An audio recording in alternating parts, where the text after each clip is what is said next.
بسم الله الرحمن الرحيم الحمد لله رب العالمين. الحمد لله الذي أتم لعبده رزقه، والصلاة والسلام على رسول الله الذي تم خلقه فدل على عباد الله تعالى لمن اهتدى، فصلوات الله عليه وسلامه التام وعلى آله وصحبه وذريته وأمته إلى يوم الجزاء، وبعد. فيا عباد الله، أحباب الله وأحباب رسوله صلى الله عليه وسلم، أوصي نفسي وإياكم بتقوى الله فقد فاز المتقون، فلا تموتن إلا وأنتم مسلمون. فقال تعالى: يا أيها الذين آمنوا اتقوا الله حق تقاته ولا تموتن إلا وأنتم مسلمون. Hadirin jamaah Jumat rahimani wa rahimakumullah. Kita mengawali ibadah Jumat kali ini dengan memanjatkan syukur kita yang sempurna sesuai dengan apa yang kita mampu kepada Allah Subhanahu wa taala yang telah menganugerahkan limpahan rizki yang begitu luas tak terhingga sampai dengan detik ini di Jumat ketiga di bulan Ramadan 1445 Hijrah. Semoga kita diberikan kemampuan oleh Allah Subhanahu wa taala untuk konsisten mampu mensyukuri semua nikmat yang Allah anugerahkan kepada kita hingga kita kembali kepada Allah Subhanahu wa taala dalam kemuliaan dan ringan hisab kita insyaallah. Hadirin sekalian, di antara yang paling banyak didambakan dalam kehidupan dan juga dapat menjadi potensi perdebatan, pertikaian, perselisihan, dan bahkan datangnya serta hadirnya konflik adalah hal terkait dengan rezeki. Setiap orang sangat berharap menginginkan rezeki yang mudah. Setiap orang sangat mendambakan datangnya rezeki yang begitu melimpah, baik itu harta benda, uangkah, rumahkah, kendaraankah, pakaiankah, makanankah, sandang, pangan, papan, pun demikian dengan keturunan, pun demikian dengan ketenangan, kedamaian, dan lain sebagainya. Demi itu kita bekerja, bahkan ada yang mengatakan kerja begitu keras. Demi itu kadang sebagian orang berselisih, ada yang saling menyingkirkan, menyungkurkan, menjatuhkan hanya untuk mendapatkan apa yang didambakan. Untuk itulah kemudian Allah Subhanahu wa taala memberikan informasi yang tegas kepada setiap hambanya untuk diketahui bahkan sebelum rizki itu dicari. Dan Allah berikan pelajaran besar bahkan sejak kita dalam kandungan ibunda kita, tanpa mencari, tanpa berselisih, tanpa protes, tanpa bekerja keras, Allah Subhanahu wa taala menganugerahkan rizki bahkan dari sisi yang tidak diduga. Tidak sulit kita mendapatkannya dan juga tidak sukar kita mengeluarkannya. Baik masuknya, baik bahkan keluarnya. Innallaha huwar razzaqu dzul quwwatil matin. Demikian tegas Allah Subhanahu wa taala saat akan menutup surah Adz-Dzariyat itu, tepatnya di ayat ke-58. Innallaha, sungguh Allah itu menegaskan, huwar razzaqu, dialah yang maha mengatur memberikan rizki, dzul quwwatil matin, memiliki kekuatan yang nyata untuk mendatangkan, mengalirkan, mengatur dan memberikan ruang-ruang terbaik untuk hambanya. Walladzi qaddara fahada, menentukan rizki bagi setiap hambanya, berapa jumlahnya, apa yang kira-kira bermanfaat selama hidupnya sampai pulang, dan berikan petunjuk untuk mendapatkannya sehingga nyaman dengan itu sampai kembali kepada Allah Subhanahu wa taala. Allah yang menjelaskan, ini yang baik untukmu, ini yang buruk untukmu. Makan ini supaya engkau sehat dan baik. Jangan dimakan yang ini, karena itu ujian bagimu. Ada sesuatu yang tidak baik untuk hidupmu, ada yang kurang sehat untuk kesehatanmu, ada yang tidak sehat untuk imanmu, ada yang tidak sehat bahkan untuk akalmu. Ini jangan diminum, bila engkau minum ini akalmu rusak. Ini jangan dimakan, bila engkau makan ini badanmu sakit. Ini jangan dikonsumsi, bila engkau konsumsi imanmu yang goyah. Ada yang dilarang demi kemaslahatan kita, ada yang diperintahkan untuk dikonsumsi demi kebaikan kita. Hadirin, itulah yang dimaksud dengan rizki. Sejak saat kita dalam kandungan, Allah memerintahkan malaikat untuk mencatat itu semua. Didokumentasikan oleh Al-Imam Al-Bukhari di dalam kitab sahihnya nomor hadis 3208, tersambung melalui sahabat Abdullah bin Mas'ud radhiyallahu taala anhu dari Nabi sallallahu alaihi wasallam. Bahkan beliau mengatakan, atau kama qala min ar-rawi, haddatsana qala an Abi Abdurrahman Abdullah bin Mas'ud radhiyallahu taala anhu anin Nabi sallallahu alaihi wasallam wa huwa sadiqul masduq. Dari Abu Abdurrahman Abdullah bin Mas'ud radhiyallahu taala anhu, hadis ini tersambung kepada Nabi sallallahu alaihi wasallam, sedangkan beliau as-sadiqul masduq. Jika ada di dalam sanad hadis keterangan as-sadiqul masduq, ini menunjukkan bahwa hadis ini akan berisi informasi yang gaib, informasi yang tidak banyak orang mengetahuinya melalui jalur standar. Karena itu yang pertama harus ditanamkan pada jiwa kita adalah keyakinan tanpa ragu. Ditegaskanlah sifat Nabi yang pertama as-sadiq, orangnya selalu benar, tidak pernah berdusta. Karena sifatnya selalu benar, dibenarkan bahkan oleh lawannya, maka bagi insan yang beriman tidak ada celah untuk meragukannya. Al-masduq, sifat dibenarkan. Ada orang benar, tapi belum tentu orang membenarkannya. Nabi punya dua sifat yang bersamaan. Orangnya benar, dibenarkan bahkan oleh lawannya sekalipun. Musuhnya anti kepada Nabi bukan menolak kebenaran yang Nabi bawa, tapi sejarah membuktikan karena khawatir hilang gengsinya, khawatir hilang prestisenya, khawatir hilang popularitasnya. Itu yang menjadikan mereka menolak Nabi, bukan karena mereka anti dengan kebenaran yang dibawa Nabi. Itulah as-sadiqul masduq. Jadi jika lawannya saja membenarkan Nabi, maka kita sebagai umatnya mutlak meyakini kebenaran yang dibawa Nabi tanpa ragu sedikit pun. Apa yang disampaikan oleh Nabi SAW, qala aw kama qala, inna ahadakum yujma'u fi batni ummihi arba'ina yawman nutfah. Inna ahadakum, setiap kalian, kata Nabi SAW, secara umumnya yujma'u khalquhu, saat mulai proses dicipta oleh Allah Subhanahu wa taala, arba'ina yauman fi batni ummih, 40 hari pertama di dalam perut ibundanya nutfah, berbentuk campuran antara spermatozoa dengan ovum, berproses. Thumma yakunu 'alaqatan mithla dzalik, kemudian 40 hari yang kedua berbentuk zigot yang telah menempel di dinding rahim. Thumma yakunu mudghah mithla dzalik, kemudian 40 hari yang ketiga berbentuk daging keratan, mudghah, mulai ada bentuknya. 40 hari ketiga artinya 4 bulan, 120 hari. Dalam 4 bulan ini, thumma yursalu ilaihil malak aw kama qala fayanfukhu fihi ruh wa yu'maru bi katsbi 40 aw bi 4 kalimatin fi riwayatin ukhra. Maka diperintahkan malaikat untuk meniupkan roh. Usia 4 bulan kandungan sudah ada roh ditiupkan oleh malaikat atas perintah Allah. Setelah ditiupkan itu, diperintahkan malaikat ini oleh Allah untuk menetapkan 4 hal.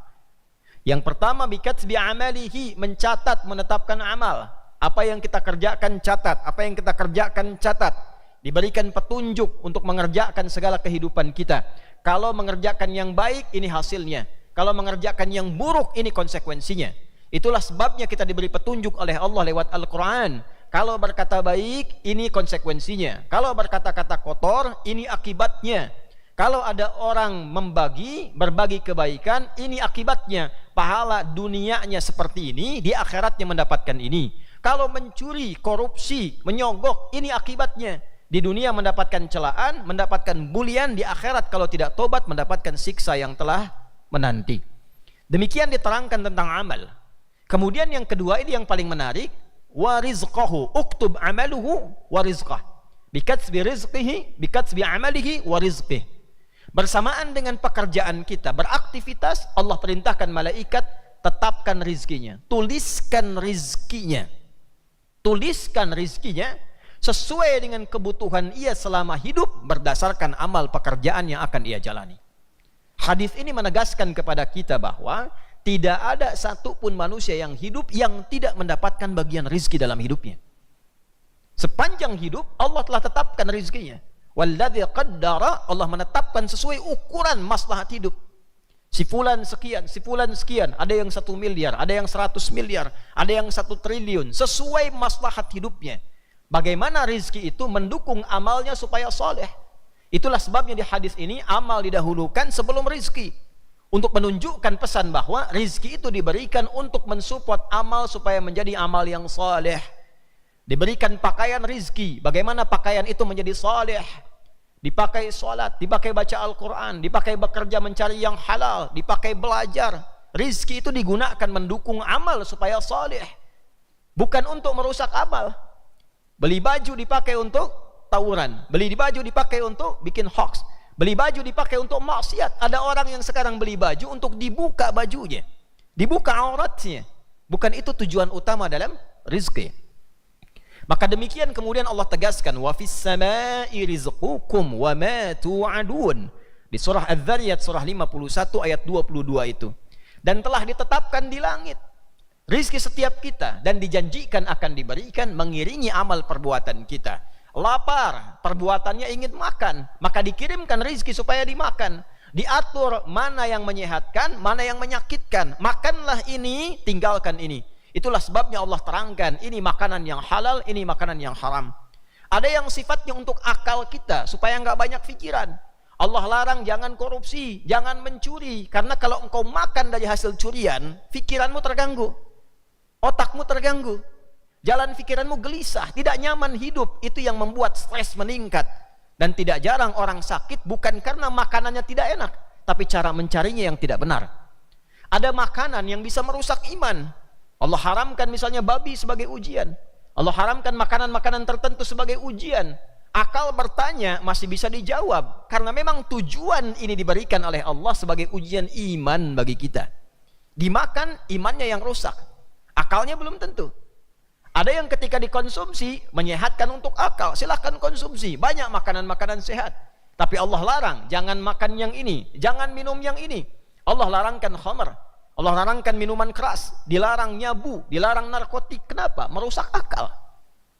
Inilah pembagian, pengaturan sesuai dengan maslahat hidup. Diberikan oleh Allah setiap hamba rizki yang tetap tidak akan tertukar sesuai dengan maslahat hidup kita. Walladzi qaddara, ditentukan oleh Allah, beda-beda setiap kita. Mungkin bisa sama dan mungkin bisa berbeda sesuai dengan maslahat hidup kita. Tapi kesimpulannya, kalau kita sudah diberikan teratur oleh Allah, maka jangan pernah kita merasa iri dengan rizki yang didapatkan oleh orang lain. Karena belum tentu ketika kita seperti si fulan, kita akan taat kepada Allah, akan maslahat hidup kita.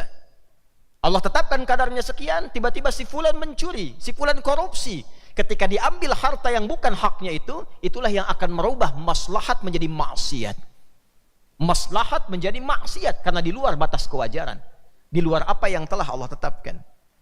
Pertanyaannya sekarang, ya Allah, dari rizki yang telah Engkau tetapkan itu, bagaimana cara kami mendapatkannya supaya dimudahkan rizki itu darimu untuk kami, maslahat penggunaannya, rahmat pengiringannya, dan diterima oleh Allah sampai pulang kepadanya untuk mendapatkan nilai-nilai hisab yang ringan dan surga yang berkah. Hadirin, ada dua cara secara umum dalam Al-Quran yang memberikan jalan kepada kita untuk cepat mendapatkan rizki. Jalan pertama secara cepat adalah jalan pendekatan kepada Allah sang pemilik rizki. Taqarrub ilallahi razzaq. Kita memiliki teori, orang yang punya kedekatan dengan sosok tertentu yang punya kuasa, maka aksesnya terbuka. Anda dekat dengan pejabat, punya akses, maka akses dibuka. Ingin apa? Mudah. Ingin masuk? Lancar. Ingin masuk ke tempat tertentu, kenal dengan pemiliknya, diberitahu penjaganya, ini saya kenal pemiliknya. Penjaga pun sudah kenal, mudah, tanpa periksa, akses gampang. Itu teori pertama. Maka dengan cara berpikir seperti itu, Al-Quran mengajak kita merenungkan dengan lebih dalam. Kalau engkau urusan dunia, cepat sekali berpikirmu, pintar sekali akalmu, cepat sekali kesimpulanmu, dekati dia, engkau akan dibuka aksesnya. Kenapa ketika urusan dengan Allah, cara berpikir seperti itu kemudian tidak menjadi mudah untuk ditampilkan? Sedangkan kita mengatakan orang beriman, yakin tanpa ragu. Kenapa kita tidak coba cara yang pertama? Dan Allah tegaskan, dekati Allah, sang pemilik rizki. Dekati Allah. Dan ketika kita bertanya bagaimana cara mendekati Allah, maka kalimat yang begitu mencengangkan terkait dengan bulan saat kita hadir kali ini, yaitu dengan cara peningkatan takwa. Mendekati Allah dengan cara meningkatkan takwa. Quran surah ke-65 di akhir ayat kedua sampai di awal ayat ketiga, bahkan menyambung ke keempatnya. Wa may yattaqillaha yaj'al lahu makhraja wa yarzuqhu min haitsu la yahtasib.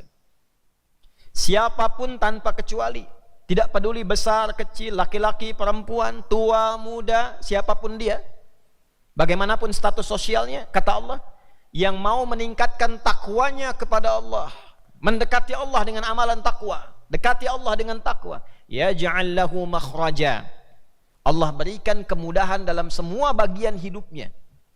Bahasa kerennya sekarang, diberi solusi dari semua problem kehidupan. Ada masalah apa? Allah mudahkan. Bahkan ada orang yang sebelum menjalani kegiatan, Allah mudahkan sehingga seakan-akan tidak ada masalah. Meningkat takwanya, aksesnya semakin dekat dengan Allah. Allah sang pemilik langit dan bumi dan segala isinya, pemilik alam semuanya, dimudahkan semua aksesnya, dimudahkan urusannya. Wa yarzuqhu min haitsu la yahtasib. Bahkan urusan rezeki pun, kata Allah, dikirimkan dari sisi yang tidak dia duga. Dikirimkan dari sisi yang tidak dia duga. Hadirin rahimani wa rahimakumullah, Ramadan adalah bulan peningkatan takwa.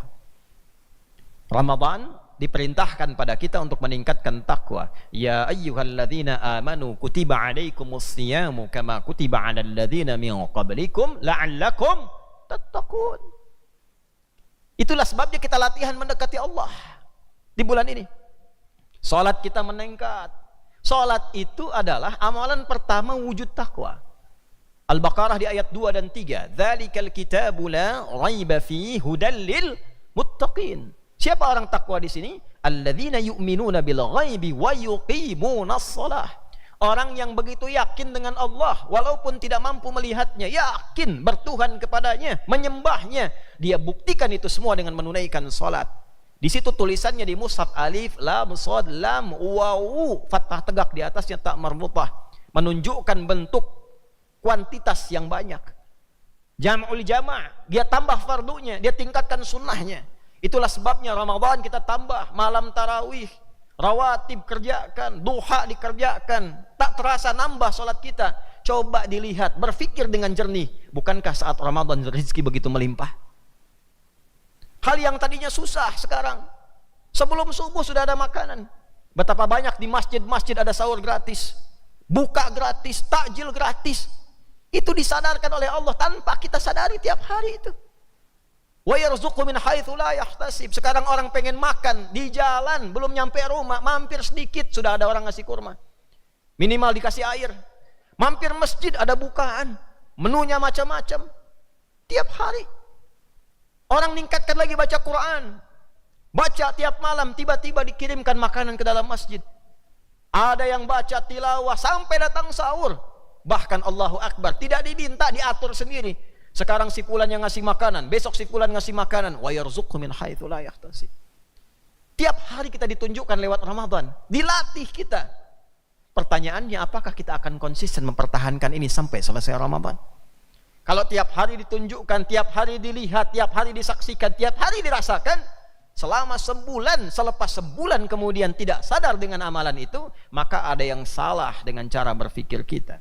Ada yang sakit dalam imannya. Anda makan kerupuk selama sebulan, 30 hari. Hari ke-31 diberi makan kerupuknya tidak diberikan. Bukankah pertanyaan pertama Anda, mana kerupuknya? Anda tarawih tiap malam, sholat tiap malam, baca Quran tiap hari, selesai Ramadan hilang kebiasaan itu. Ada yang salah. Ada yang salah. Ada yang salah.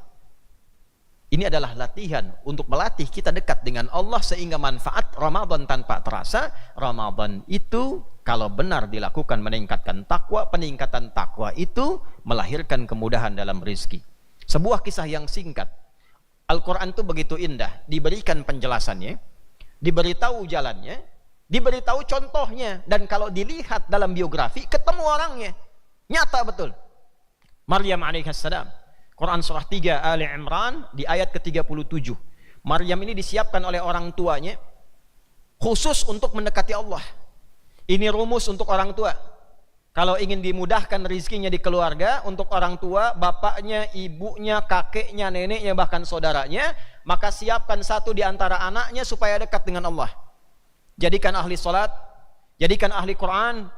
Ada ayat yang tegas menyampaikan, nahnu narzuquhum wa iyyakum. Ada rizki yang aku titipkan lewat anak untuk kedua orang tuanya. Apa investasinya?